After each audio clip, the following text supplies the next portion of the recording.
धन निरंकार जी, साथ संगत जी, प्यार से कहना जी, धन निरंकार जी। आज इस वीडियो में हम एक बहुत ही महत्वपूर्ण और संवेदनशील विषय पर बात करने वाले हैं।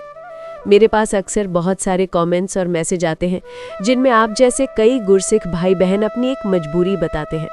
आप कहते हैं कि हमारा मन तो बहुत करता है साथ संगत में जाने का, सत्संग भवन में जाकर गुरसिखों के दर्शन करने का, महात्माओं के वचन सुनने का, लेकिन हम जा नहीं पाते। कोई कहता है कि सत्संग भवन बहुत दूर है, आने जाने का साधन नहीं है। कोई कहता है कि घर में परिवार वाले आज्ञा नहीं देते क्योंकि घर में सिर्फ मैं ही इस मिशन से जुड़ा हूँ या जुड़ी हूँ। खासकर हमारी बहनें कहती हैं कि घर वाले अकेले जाने नहीं देते और साथ जाने वाला कोई नहीं है। कोई स्वास्थ्य कारणों से नहीं जा पाता तो कोई अपनी नौकरी या काम की वजह से समय नहीं निकाल पाता। ये सब कारण अपनी जगह बिल्कुल जायज़ है। और जब आप सत्संग नहीं जा पाते तो मन में एक उदासी आती है, एक खालीपन महसूस होता है। आपको लगता है कि शायद हम सद्गुरु की कृपा से, साध संगत के आशीर्वाद से दूर हो रहे हैं। तो आज हम इसी पर बात करेंगे। अगर आप शरीर से सत्संग भवन नहीं पहुंच पा रहे हैं तो भी आप उस आनंद, उस सुकून और उस जुड़ाव को कैसे महसूस कर सकते हैं, कैसे अपने घर को ही सत्संग भवन बना सकते हैं। सद्गुरु की कृपा से इसका बहुत सुंदर समाधान है। भाग 1, मानसिकता और समझ को बदलना। साध संगत जी, सबसे पहले हमें एक बात को गहराई से समझना होगा। सत्संग क्या है? सत्संग का असल मतलब है सत्य का संग। और सत्य क्या है? ये एक निरंकार, ये परमात्मा। तो सत्संग का असल अर्थ हुआ इस निरंकार प्रभु परमात्मा के एहसास में रहना, इसकी याद में रहना। सत्संग भवन जाना बहुत महत्वपूर्ण है। वहाँ हमें एक माहौल मिलता है, गुरसिखों का संग मिलता है, जिससे हमारी भक्ति और मजबूत होती है। लेकिन अगर हम नहीं जा पा रहे हैं तो इसका मतलब ये नहीं है कि हम सत्य के संग से दूर हो गए हैं। सद्गुरु ने तो हमें ये ब्रह्म ज्ञान देकर 24 घंटे का सत्संग दे दिया है। ये निरंकार तो हर पल, हर सांस हमारे साथ है। तो पहला कदम है निराश होना बंद करें। ये मत सोचिए कि मैं बदनसीब हूँ या मुझ पर कृपा नहीं है। सद्गुरु हर एक गुरसिख की अवस्था को जानते हैं। वो जानते हैं कि आपके दिल में कितनी तड़प है। आपकी मजबूरी को वो आपसे बेहतर समझते हैं। इसीलिए मन में कोई भी नकारात्मक भाव ना लाएं। भाग 2, घर पर सत्संग का माहौल कैसे बनाएं। अब आते हैं प्रैक्टिकल समाधान पर। हम अपने घर में ही सत्संग का वो माहौल कैसे बना सकते हैं। इसके लिए मैं आपको कुछ सरल कदम बताता हूँ। 1, समय और स्थान निश्चित करें। जैसे सत्संग का एक निश्चित समय होता है, वैसे ही आप अपने घर में एक समय तय कर लीजिए, चाहे वो सुबह का आधा घंटा हो या रात को सोने से पहले का 15 मिनट। उस समय को सिर्फ और सिर्फ निरंकार के लिए समर्पित कर दें। घर में एक कोना तय कर लें। ज़रूरी नहीं कि बहुत बड़ा मंदिर हो, एक साफ सुथरी जगह जहां आप शांति से बैठ सकें, उसे आप अपना सत्संग कॉर्नर बना सकते हैं। 2 सुमिरन से शुरुआत करें। अपने उस निश्चित समय पर उस कोने में बैठे, आंखें बंद करें और 5 से 7 मिनट के लिए सिर्फ सुमिरन करें। तू ही निरंकार, मैं तेरी शरण हाँ, मैनू बख्श लो। इस सुमिरन में डूबने की कोशिश करें। महसूस करें कि ये निरंकार आपके अंग संग है, आपके अंदर बाहर है। ये आपकी हर सांस को देख रहा है। ये सुमिरन आपके मन को दुनिया की भाग दौड़ से हटाकर निरंकार से जोड़ेगा। 3 वचन और विचारों का श्रवण। आज टेक्नोलॉजी के युग में सद्गुरु ने हम तक पहुंचने के कितने साधन दे दिए हैं। निरंकारी मिशन की ऑफिशियल वेबसाइट nrikari.org और यूट्यूब चैनल पर सत्संग, विचार और गीत भजन भरे पड़े हैं। आप हर दिन का विचार सुन सकते हैं। आप सद्गुरु माता जी के प्रवचनों को सुन सकते हैं। हजारों की संख्या में निरंकारी गीत और भजन उपलब्ध हैं। जब आप इन विचारों को सुनते हैं तो ये मत सोचिए कि आप अकेले सुन रहे हैं।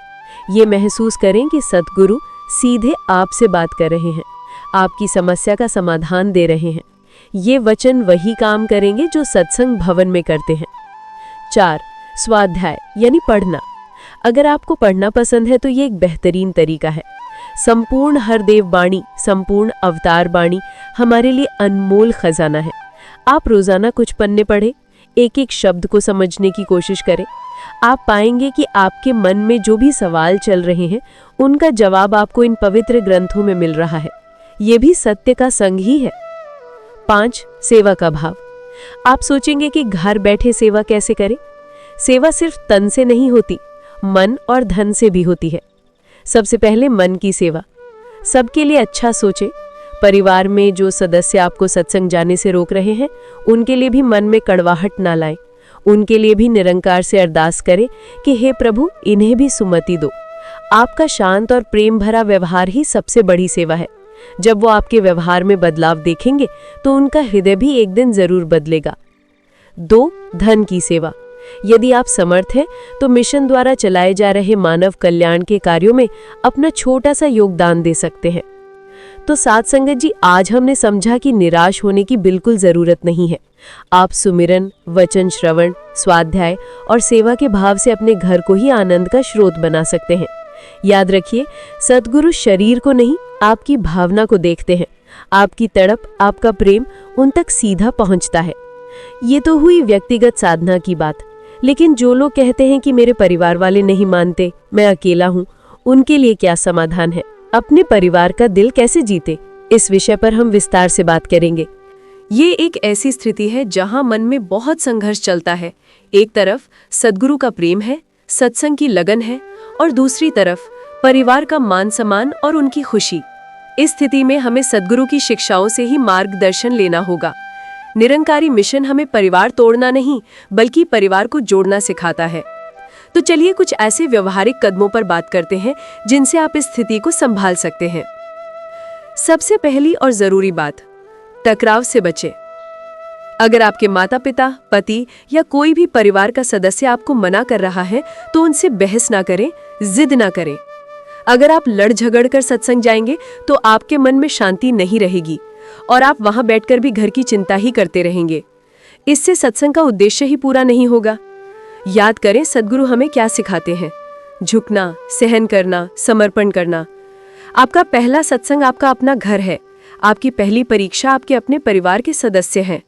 अगर हम उन्हें ही प्रेम और सम्मान नहीं दे पाए तो फिर हम दुनिया को क्या देंगे? इसलिए अगर वो मना करते हैं तो शांति से उनकी बात मान लें। मन में ये अरदास करें, हे निरंकार, तू ही कोई रास्ता बना। मैं इनकी आज्ञा का पालन कर रहा हूं या पालन कर रही हूं। आपका ये समर्पण, आपकी ये सहनशीलता सद्गुरु देख रहे हैं। ये भी एक बहुत बड़ी भक्ति है। भाग 2, ज्ञान को कर्म में ढालें। अब सबसे शक्तिशाली समाधान पर आते हैं। आपने जो ब्रह्म ज्ञान लिया है, सद्गुरु की जो शिक्षाएं सुनी हैं, उन्हें सिर्फ बातों तक सीमित मत रखिए। उन्हें अपने व्यवहार में, अपने कर्मों में उतारिए। सेवा और सम्मान। घर के प्रति अपनी जिम्मेदारियों को पहले से बेहतर तरीके से निभाएं। अपने माता पिता, सास ससुर, जीवन साथी की पहले से ज्यादा सेवा करें, उनका सम्मान करें। अगर आप एक बहू हैं तो अपनी सास की सेवा में कोई कमी ना छोड़ें। अगर आप एक बेटे हैं तो माता पिता की हर आज्ञा का पालन करें। वाणी में मधुरता। अपनी बोली को मीठा बनाएं। क्रोध और कड़वे वचन त्याग दें। घर में कोई कुछ कह भी दे तो उसे सहन कर लें, पलटकर जवाब ना दें। सकारात्मक बदलाव। अपने अंदर एक सकारात्मक बदलाव लाएं। पहले से ज्यादा शांत, प्रेमपूर्ण और मददगार बने। जब आपके परिवार वाले आपके व्यवहार में ये चमत्कारिक बदलाव देखेंगे तो वो सोचने पर मजबूर हो जाएंगे। वो पूछेंगे, तुम इतने कैसे बदल गए, या तुम इतनी शांत कैसे रहने लगी हो? तब आपको मौका मिलेगा ये बताने का कि ये सब मैं सद्गुरु की कृपा से सीख रही हूँ। ये संत निरंकारी मिशन की शिक्षा है जो इंसान को असल में इंसान बनाती है। आपका बदला हुआ प्रेमपूर्ण व्यक्तित्व ही आपका सबसे बड़ा प्रचारक बनेगा। आपकी कथनी से ज्यादा आपकी करनी असर करेगी। हो सकता है इसमें समय लगे, महीने या शायद साल भी, लेकिन एक दिन उनका हृदय जरूर पिघलेगा। वो खुद कहेंगे कि अगर इस सत्संग में जाने से इंसान इतना अच्छा बनता है तो तुम्हें जरूर जाना चाहिए। और हो सकता है वो भी आपके साथ चलने को तैयार हो जाए। भाग 3, प्रार्थना और विश्वास। अपने व्यवहार को बदलने के साथ साथ निरंकार पर अटूट विश्वास रखें और प्रार्थना करें।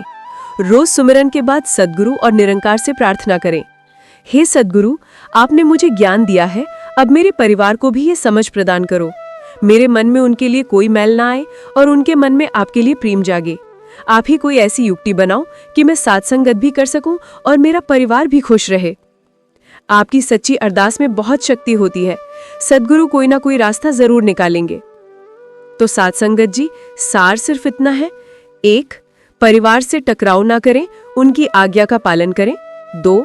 ज्ञान को अपने जीवन और व्यवहार में उतारें, आपका अच्छा चरित्र ही आपकी सबसे बड़ी गवाही होगी। 3. निरंकार पर विश्वास रखकर सच्ची अरदास करते रहें।